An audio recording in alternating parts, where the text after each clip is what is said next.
Honor is the reward of virtue, meaning honor does not consist in having more and more possessions, wealth, riches, estates, fame, attention, validation in our lives. That is not honor. That was never honor, and that will never be honor.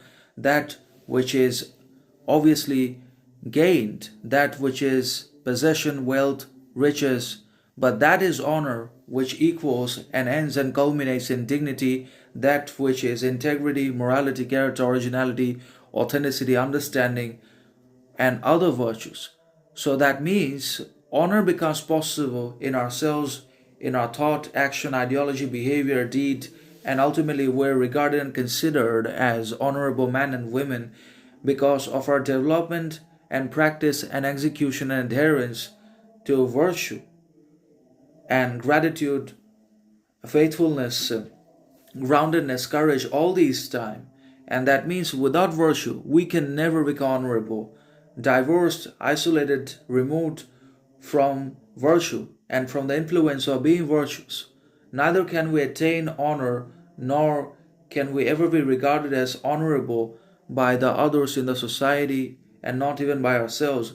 So, honor is not about having, acquiring more and more possessions, desires, wealth, riches, plus into our lives, but it's about giving up everything that's external, transitory, worthless, conditional for the elevation, improvement, prosperity of the others that need it, for the alleviation of their own sorrows, torments, sufferings, pains in their lives.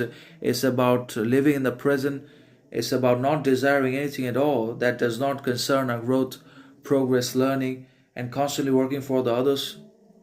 It's about deserving all that we have. It's about being worthy and deserving of happiness, freedom, truth, prosperity, groundedness, courage, faith in our lives, so much so that we ultimately become absolutely and indisputably virtuous, and also, therefore, obviously, insurmountably honorable and unquestionably original, grounded, faithful, courageous, grateful, whatever you want to call it. So everything comes from virtue, everything comes from the development and practice of virtues, and from being virtuous, we attain honor and we're also regarded and called honorable.